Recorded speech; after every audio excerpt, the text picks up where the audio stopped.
Bismillahirrahmanirrahim. Assalamualaikum warahmatullahi wabarakatuh.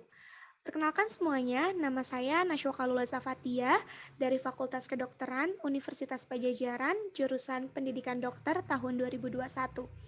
Hari ini saya akan menjelaskan sebuah materi mengenai Islam dan juga kebudayaannya.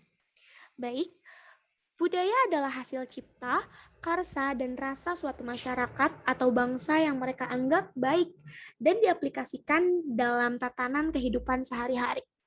Banyak norma-norma ataupun nilai kebudayaan yang memiliki sisi positif yang sangat luar biasa, sesuai dengan fitrah dan juga akal dasar manusia yang Allah tanamkan dalam jiwa mereka. Untuk memfiltrasi norma-norma budaya ini, atau dengan kata lain, demi tercapainya islamisasi kebudayaan secara positif, sehingga budaya yang baik tidak sirna dengan tetap berpegang pada prinsip Islam. Maka Islam memberikan dua syarat bagi praktik budaya dan istiadat dan adat istiadat. Syarat bagi kebudayaan tersebut yaitu adalah budaya atau adat istiadat tersebut tidak bertentangan dengan prinsip Islam dan juga fitrah manusia. Dengan contoh, budaya riba, judi, kesyirikan, pacaran, dan sebagainya yang semuanya itu bertentangan dengan prinsip dan juga norma Islam. Yang kedua, yaitu adalah keberadaan budaya atau adat tersebut dalam suatu masyarakat adalah pakem, telah mendarah daging dan tidak berubah-ubah, agar bisa dijadikan sebagai amalan baku dan juga tidak simpang siur.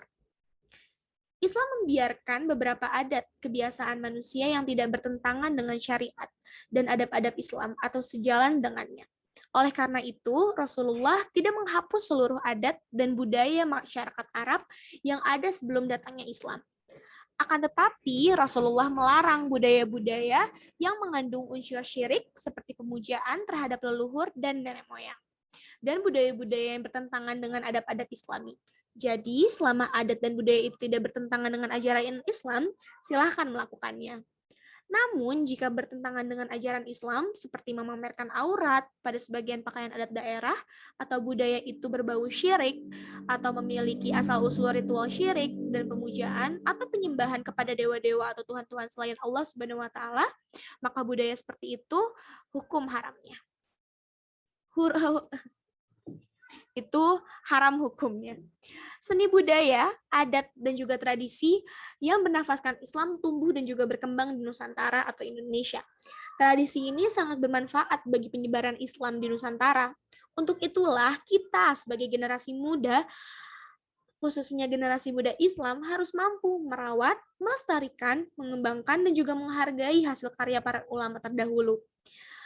Salah satu contoh budaya dalam Islam yaitu adalah wayang. Wayang pada mulanya dibuat dari kulit kerbau. Hal ini dimulai pada zaman Raden Fatah. Dahulunya lukisan seperti bentuk manusia. Karena bentuk wayang berkaitan dengan syariat agama Islam, maka para wali mengubah bentuknya dari yang semula lukisan wajahnya menghadap lurus, kemudian agak dimiringkan. Pada tahun 1443 Saka, bersamaan dengan berdirinya kerajaan Islam Demak, maka wujud wayang geber diganti menjadi wayang kulit, secara terperinci satu persatu tokoh-tokohnya. Sumber cerita dalam mementaskan wayang diilhami dari kitab Ramayana dan juga Mahabharata. Tentunya, para wali juga mengubahnya menjadi cerita-cerita keislaman, sehingga tidak ada unsur kemusyrikan di dalamnya. Yang kedua adalah hadroh atau ada juga sholawat kepada Nabi Muhammad SAW. Hadroh adalah salah satu jenis alat musik yang bernafaskan Islam. Seni suara yang diiringi dengan rebana, perkusi dari kulit hewan sebagai alat musiknya. Sedangkan lagu-lagu yang dibawakan adalah lagu yang bernuansakan Islam, yaitu tentang pujian kepada Allah Subhanahu wa Ta'ala dan sanjungan kepada Nabi Muhammad SAW. Pada zaman sekarang, kesenian hadroh biasanya hadir ketika acara pernikahan, akikahan, atau juga sunatan. Bahkan kesenian hadroh ini dijadikan lomba antar pondok pesantren atau antar madrasah. Yang ketiga yaitu adalah tari zapin. Tari zapin adalah sebuah tarian yang mengiringi musik, kasidah, dan juga gambus. Tari zapin diperagakan dengan gerak tubuh yang indah dan juga lincah. musik yang mengiringnya berirama padang pasir atau daerah Timur Tengah. Tari zapin biasa dipentaskan pada upacara atau perayaan tertentu, misalnya hitanan, pernikahan, dan juga peringatan hari besar Islam lainnya. Yang keempat yaitu adalah Mauludan. Mauludan, apa sih Mauludan itu? Setiap bulan Rabiul Awal tahun Hijriyah, sebagian besar umat Islam Indonesia menyelenggarakan acara Mauludan atau pembacaan sejarah Nabi. Maksud dari acara ini adalah untuk mengenang hari kelahiran Rasulullah Shallallahu Alaihi Wasallam. Dalam acara tersebut diadakan pembacaan sejarah hidup Nabi Muhammad Shallallahu Alaihi Wasallam dan ada beberapa kitab atau naskah Mauludan Nabi Muhammad.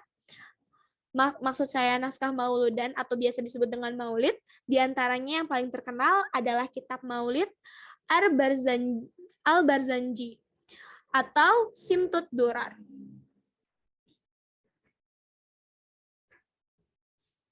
Yang membuat saya tertarik akan budaya-budaya ini adalah kecintaan Islam atau keterbukaannya Islam dalam budaya-budaya yang hadir di Indonesia.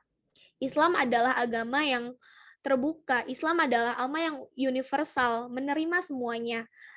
Tapi dengan syarat tidak boleh membantah syariat-syariat Islam. Itulah yang saya membuat tertarik. Dan tugas kita sebagai generasi muda, khususnya mahasiswa, adalah untuk selalu melestarikan budaya-budaya Islam. Terima kasih, sekian dari saya. Wassalamualaikum warahmatullahi wabarakatuh.